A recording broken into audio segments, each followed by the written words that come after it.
So let's get going. So, as you were saying, 6 days till Election Day. Obviously, we've got some early voting going on right now.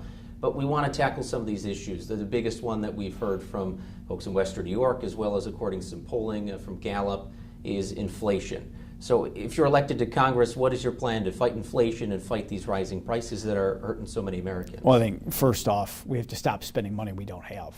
I mean, this pandemic has led this federal government to spend trillions of dollars that we don't know where it's coming from. And we're burdening our grandkids with this debt. We've devalued our own currency because we've borrowed so much money. I just find it laughable that Joe Biden wants to spend $750 billion to lower inflation. It's going to work against itself. But we also have to get energy independent again. I mean, our fuel costs, and they're slightly down now, but it's way up from where it was several years ago. And that's because we've shut down exploration. We've shut down the markets. I mean, it's a speculative market, energy. And you have a president that on day one of his administration told the world, we're shutting down the Keystone Pipeline, we're going to make it harder to drill, harder to lease, and harder to do business in the energy sector. And that's exactly what happened. And it started to tick up from that point on. And I mean, think about it. Western New Yorkers were faced with $5 a gallon gasoline. And now the sad reality is the fact that we're like, just under $4.50, it seems like a discount. But at the same time, our governments have cut the tax on that gallon of gas, and we have a hole in a future budget that we don't know how to fill. So we have to, I look at a two-pronged approach. One, the government absolutely has to start spending less money. We have to get real about savings. We cannot be all things to all people at all times. And there has to be tough decisions made. So radical new spending plans, put forth by this administration have to be stopped dead in its tracks, and that's why we need divided government in Washington, so we could actually stop some of these out of control spending agenda items.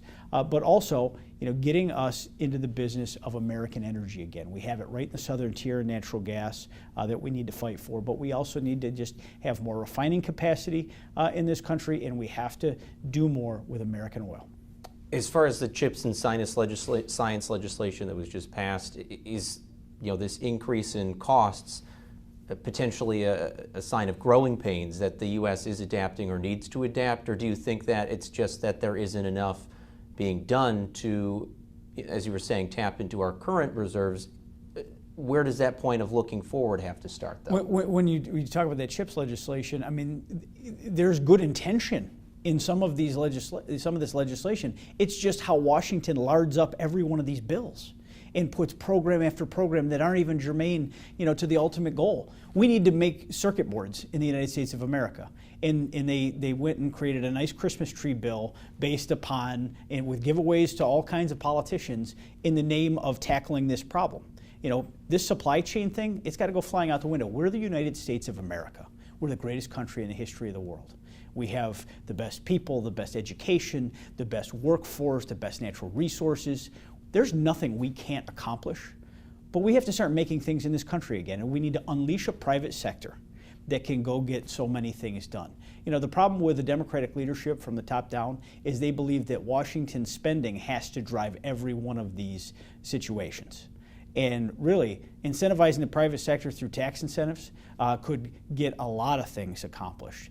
There's so many opportunities at hand for us if we just get out of the way of the private sector and stop regulating and stop thrusting a leftist agenda on them. As far as gun policy is concerned, with the Supreme Court decision kind of mixing things up in this state specifically, but it just being an issue that people are concerned about, especially in your district. As far as discussions in Washington right now for bringing back an assault weapons ban like in the 90s, is that something you'd support, with the majority of the American public saying common sense gun legislation is needed? But how is that defined in your sense? I believe in New York State we have more gun laws than any other place in America. We had to go to the U.S. Supreme Court to get the right to protect ourselves, our families, and our properties with a conceal and carry decision that came place. You have an absolute abomination of what Kathy Hochul has brought forward with additional gun laws, additional restrictions on a law-abiding gun owner's right to conceal and carry and keep and bear arms. We're going to have another whole series of court challenges to fight that. Really, there is a Second Amendment for a reason. And the purpose of all of the legislation that is coming forward out of Washington is to de-arm the populace. I support the Second Amendment. I am proud to support the Second Amendment. Hurting law-abiding gun owners will do nothing to bring back the victims of crime. We have to get serious about things like mental health. And that's the thing that's been ignored time and again in all of these situations. The New York SAFE Act didn't save anyone at Tops. That gun was illegal in New York. Do you think that the killer, like a mad killer, cared that he was violating the New York SAFE Act? He didn't care, because they're killers. And we have people that have gone and they have something that drives them to this moment. We need a commission to study why these mass killings are happening. I mean, we seem to have a profile that's emerging, and there's similarities between the various tragedies that have happened in recent months in this country. And there needs to be a deep dive study, and the government needs to take this on, head on, and find out what's going on with these young men in America that are deciding to go and violently kill others. And frankly, we have to have a discussion about, the family unit and parenting. I mean, if you have a child in your home that is writing a 500-page manifesto about how much they hate others because of the way they look or how they don't look like them, there has to be some serious accountability to, what are you doing at your house where you don't know what your kid's up to? I mean, I would think that if my child was writing a 500-page hate-filled manifesto, I might know a little something about it. So there has to be tough discussions in this country about accountability of people and parents on what's happening here. It's very easy to vilify guns in any discussion, but at the same time, some of the same people that want to take guns away were the ones out looking for them, in March of 2020 when things were very grim in this country. So assuming then, this assault weapons ban... I would not vote for an assault weapons ban, no. Okay. Kind of just going down the list here, as far as abortion is concerned with the Supreme Court decision, as well as obviously impacting quite a bit, and is quite a bit of passion on both sides of the topic. Do you support the efforts to try and protect abortion that we've seen in a wave across countries, or states rather, from Kansas, which didn't exactly go as planned, but also in Georgia and so on? I think that the Hobbs decision was correct. I think there were great flaws with the Roe decision long ago. And what we have now is an issue that's up to the states. I am 100% pro-life, and I will never apologize for that. But the fact that we have New York has the most liberal abortion laws in the country. I mean, we have a governor, and the past governor, they celebrated clanking champagne glasses and lit up the Empire State Building in Niagara Falls and the Brooklyn Bridge pink when they passed a law that would legalize the act of partial birth abortion, abortion right up to the moment of birth at 9 months. They did that and they celebrated that. That is the law of the land in New York. So the Roe decision changes no one's rights here in New York. And I think that that is something that Kathy Hochul, in her efforts to change the narrative against her own failing administration, is trying to put out there a false fear that there's no longer abortion rights in New York. There are abortion rights here. I believe I'm the only pro-life candidate in this race for Congress in this primary because, as I have pointed out to the public, my opponent, Carl Palladino, he rents space and reaps profit from Planned Parenthood, an abortion clinic in Niagara Falls. So it's impossible for him to look a person in the eye and say he supports a right to life when he pockets money every single month from the act of abortion. Seeing the outcome in Kansas, does that make you wary about where the Republican Party has stood or where you stand on this issue as well? This is a states' rights issue, so the people of Kansas made a decision. And now if people don't like the laws in Florida, they can take to their state legislature or they can go to referendum, whatever their state law allows, and they can make the decision. The people of New York, we have laws here. We don't have initiative and referendum, so nothing unless the state legislature itself put it on the ballot. That wouldn't be the case here. But the people of Kansas had the ability to cast their vote on that topic, and they cast their vote, and you have to respect the outcome of that election. As far as immigration is concerned, with a lot of labor in the southern tier for farms coming from south of the border or Latin America and so on, the discussion at the state level right now is with the amount of hours that would qualify for overtime. But at the national level, if you were elected to Congress, what would be your plan to ensure that that work could still be had in the southern tier, but also as far as your stance has been, that the southern border specifically needs to be secured? I'm extremely worried about the southern border. I think it's a great crisis that we face because it's so porous in that this administration does nothing to stop people from coming in. In fact, it seems to encourage it. I mean, we had slowed illegal immigration across that border to a trickle when President Trump was in office, but now we have record amounts of people coming into this country. We have no idea where they are. The Biden administration flies, with these secret midnight flights to people. We've seen several examples of it coming to Westchester County down in downstate. That is frightening because you don't know who's coming in. This is not between Mexico and the United States. This is about the United States and those that seek to do us harm. We have Chinese fentanyl that comes over that border every single day, and they are cranking it through there. They know exactly what they're doing, and it's killing our kids. We have a lot of examples. I read, all the newspapers across the state, and a lot of them in our rural areas in the southern tier. There's an awful lot of death out there that is chalked up to fentanyl, and it's people of all different walks of life. The Chinese threat, I believe, is the greatest threat to this country, both internationally and domestically. But this fentanyl crisis has got to be tackled. The southern border is a key part of that. That smuggling takes place through that porous southern border. We have to be there for our farmers. Onto your first question, and we have to look for a stable workforce, for our agricultural interests. But at the same time, we have to secure our borders first. The state of New York has done more to hurt our family farms, with this labor bill, trying to go in and change overtime requirements. That's just not the way ag works. And I grew up in the southern tier and had plenty of friends of mine that lived on small family dairy farms. They had worked 4 and 5 hours before they went to school in the morning.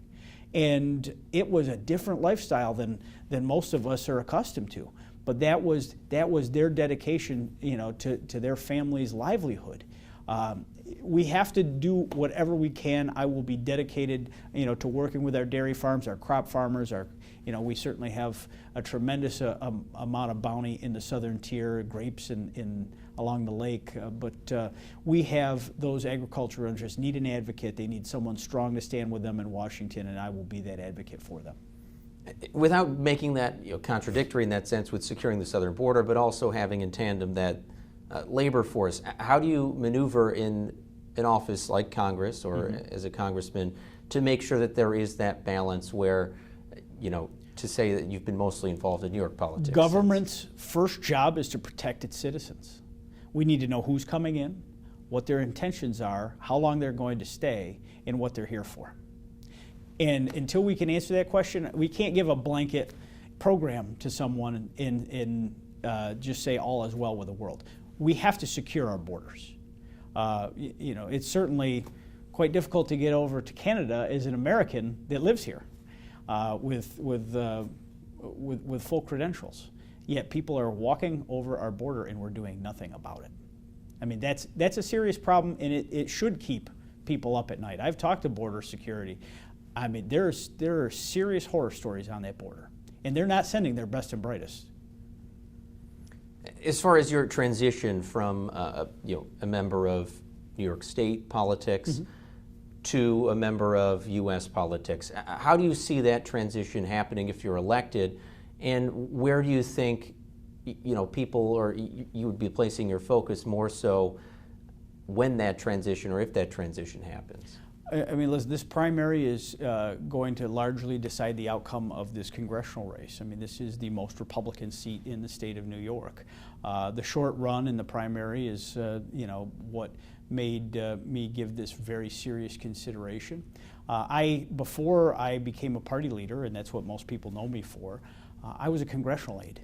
You know, I spent 7 years doing constituent service for Congressman Reynolds and Congressman Lee, running their offices, you know, guiding the relationship between the member of Congress's office and municipal leaders that in agricultural interests, in small businesses. I mean, helping, you know, with constituent services, whether it's seniors trying to, you know, get help with Social Security or veterans getting the health care that they deserve from the VA. Those were things that I worked on.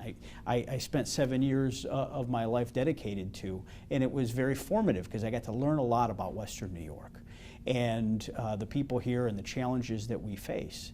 And, you know, I have been a party leader since then. And I left my position, you know, with Congressman Lee to run for chairman of the Erie County Republican Party, where I've had a different type of role. I will not abandon any of my principles, any of what I've stood for or what I fought for in these last nearly 13 years that I've done this kind of work. Upon being sworn into Congress, I'll step away from the job as a party leader and become a governmental leader. And it's something that I think I'm very prepared to do. I think I could be impactful right away because of the relationships that I have built here in Western New York, which I think have been critical, whether it's, you know, people in business and government, you know, citizens groups, you know, advocates I have been working with for a long time, since my youth. But then also, you know, the relationships that I have around New York State from my tenure as state chairman can do nothing but help us grow Western New York and hopefully get some investment from other places to, you know, take a look. If I have the bandwidth and the ability to be a full-time fighter for Western New York and the Southern Tier, you know, I'm going to devote, you know, total time to growing this community and creating good paying jobs here. But then also I have relationships from my time as a member of the Republican National Committee, and they're all over the country. And I've gotten to meet some wonderful people that have a lot of influence in their circles that we can hopefully leverage those relationships. I think I can be more impactful than a standard freshman could. I can go get the job done and make sure that this district no longer is forgotten about. You know, we've had people come in with great promise, you know, with saying all the right things. But then they've failed us, and many of them have left under very unceremonial ways, you know, whether it's arrest, scandal, you know, a cloud over their head when they left. The revolving door is too much. We're left without any influence or seniority for basically anywhere west of Syracuse in the Republican Party right now for the House of Representatives. And in all likelihood, we're going to be in the majority as the speculation goes. The Republicans are going to take back the House. We need an effective voice from the very beginning. I can be that effective voice. I will not embarrass this community like my opponent would. Going back to our initial question about the economy, inflation, you talk about cutting spending. Also, cutting taxes comes along with that in a lot of ways. As far as what programs would need to be cut, do you have any ideas as far as what your influence would be or what committees you'd like to look towards to, you know, try and change that atmosphere where there is a cost savings and not a immense amount of spending like you were saying? Well, I fashioned that I would be very interested in serving on the Energy and Commerce Committee.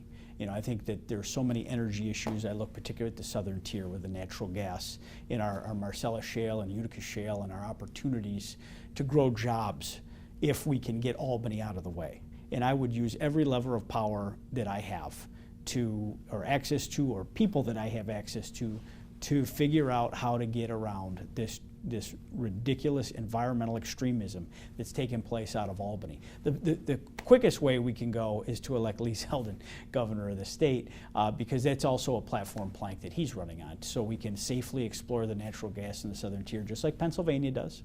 And they do it without major ecological calamity. Nothing, you know, really to point to in the last decade of them using, you know, the natural gas that's in the ground that God gave us to go and create jobs and create energy for Americans to use.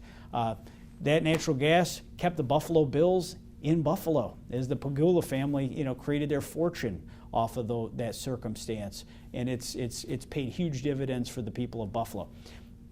Allegheny County is one of the poorest counties in the whole state of New York. It's always at the top of every bad list. Wonderful people, incredible scenery, natural resources in the ground, and the state government and the extremists stand in the way of progress. We can create thousands of jobs right away if we can explore that natural gas. I'll work every day to help get that done, whether it's in the courts, the court of public opinion, or holding people at the top of the heap accountable. We will, or leverage within FERC and the federal government, we're going to figure out a way to get these people out of the way, because we have environmental extremists that are pushing a heavy solar and wind agenda. I will fight every day against these windmills going into Lake Erie. I think we are sacrificing our Great Lakes system, which is that pristine water is what separates us from other areas of the country that are very dry and don't know where their water's coming from long haul. And then we have people that want to put these windmills and start to mess with our environment in that regard, and interrupt beautiful views, fishing, all of the great things that the Great Lakes have provided us. Lake Erie should not be soiled with these windmills. Also, in the agricultural areas, especially our more impoverished agricultural areas, you have these companies preying on people, jamming these solar farms and stealing our agricultural land for a quick payoff and putting these solar panels there. This is manipulation of the U.S. tax code in the name of green energy. It doesn't really create any jobs, and it's stealing us of a future agricultural output. We need to not pay people to not grow things. We need to encourage the growth of food in our agricultural interests, because we're the breadbasket of the world, and we should be able to feed every American and then a whole lot of people outside of this country too. So where does your environmentalism lie, where protection of Lake Erie is a good thing, but solar and wind energy is not? There's a place for windmills, but I don't think they belong in our Great Lakes. I mean, we have too many question marks. I mean, there doesn't seem to be anyone that's actually a stakeholder here in Western New York that's pushing for it. It's the state of New York's greed for more funds and revenue that is pushing that proposal to put those windmills in the Great Lakes. And these, the problem with wind energy is it's not efficient. It's really never going to be more than 17% of the grid on all these green energy programs combined, and there's studies to show that. But at the same time, it's just it's a serious manipulation of tax loopholes is why they're there. And at some point down the road, those companies will be bankrupt, and these things are going to be falling down, and those poor communities that put them there are going to be left holding the bag. Are you an environmentalist then? I absolutely want the cleanest environmental situation that we can have. But we also have to balance that with progress and jobs and opportunities. We need to do things safely. We shouldn't put people in harm's way. But at the same time, we have to use the resources that we were given. But there is an agenda taking over this country. You have the Secretary of Transportation telling people, you don't like gas prices, go buy an electric car. Well, hey, newsflash. Most Americans can't afford a $70,000 Tesla, and you can't even buy one on the lot if you wanted to right now. These people are full of it. They need to be called out, and this technology is not there yet. So we are going to be using American petroleum for a long time to come. The President of the United States should not ever be on bended knee begging the Saudis for more oil when we have resources right here at home. As far as growing jobs in the Southern Tier, your district, it's a very big district, we know that right up front. I've done some reporting on losing the Siemens plant and how that's going to impact the area. Great Lakes cheese was thankfully, held into Cattaraugus County and retained there. What would be your plan at a federal level then to, either bring in new business or, as you mentioned, develop natural gas or other industries in that area? Well, that's the most surefire way for us to turn the corner in especially the middle part of the Southern Tier. But we have to work with our local stakeholders. It's got to be a total partnership all the way across. You have to have your state officials, which I know the state legislators very well. They're friends of mine. They're people I've worked with for many years. Very, very diligent, hard workers. We have to get some relief out of Albany to create incentives in our more downtrodden areas, like the economy of the Southern Tier. I mean, I grew up in Chautauqua and Cattaraugus County. I mean, we have hemorrhaged population badly, and we've lost our youth. We're going to have to find incentives, but we're going to need a partnership from the federal, state, and local levels to market, be ambassadors, and find a way to, because we're not just fighting against other states. When you're a border community, well, Pennsylvania's got a much lower, wage rate. Their minimum wage is maybe half of New York's at this point. Their regulatory market's a lot better, and people can work in New York and go to a job in Pennsylvania. It's very close, and the proximity in the southern tier is there. So we have to have those kind of strategies, and I would immediately, work to, create working groups and task forces through my office with our local municipalities, working with their IDAs, their local governments, to see how best can I, as your federal representative, help move the ball forward. Is it getting on the phone, with CEOs and trying to invite them to come look at tech parks or opportunities or shovel-ready sites? I mean, we have the workforce, we have the education, you have tremendous institutions of higher learning in the southern tier. We have the people, we have the natural resources. We just got to go find and capture that opportunity. And then kind of in summary here, with how broad your district is, with how many voters you're going to have to be attracting to get to the polls to vote for you, what is your pitch, from Elmira to Chautauqua, even to Orchard Park and Aurora, where you think you're going to be the best person for this job? Well, I think what I've talked a lot about with people is how we have had this revolving door in this congressional district. We've had a three-ring circus with some of our members of Congress, and the way they've left. I mean, the southern tier's been without representation since the early spring. That's not okay. We had a seat in limbo in New York 27 for a year and a half. That wasn't okay either. And what I am presenting is a stable, conservative Republican voice, someone that's vetted, someone that's been out on the stage. I've taken on the biggest bullies in the Democratic Party, and I've put wins on the board. Because of our success, we have had the opportunity to fight Kathy Hochul's illegal redistricting scheme. So we have Republican representation and the possibility of that for a decade to come here in New York in our federal delegation and our state Senate delegation. I stopped their efforts downstate to put illegal aliens on the voter rolls. We won in court because of the efforts that we put forward. I mean, so I have restored the fighting spirit to the Republican Party across the state, and we've put the best ticket forward this year that we've seen in 20 years. We have our best shot to win the governor's office. These are things that I have done as a party leader, as a legislator at the federal level for the southern tier. As your representative in Congress, it would be a tremendous honor to serve my hometown, my community that I love so much, but to be their voice, because we need to send someone to Washington that's not going to be silenced because of their behavior, because of the way they handle themselves, because they're running for office to say outlandish things on cable news. That's not why I'm running. I'm running to get something done for the people of the southern tier in western New York, because they've been voiceless for far too long. And I can present, I wasn't afraid of Andrew Cuomo, I've never been afraid of Kathy Hochul, and I certainly won't be afraid of Joe Biden or anyone in Washington, D.C. that stands in the way of our progress as a region. I'll work with anybody, no matter who they are or where they come from, if it means creating good paying jobs for western New York and the southern tier. And that's what I bring to the table here, and the dedication that I would be honored to give as your federal representative in Congress.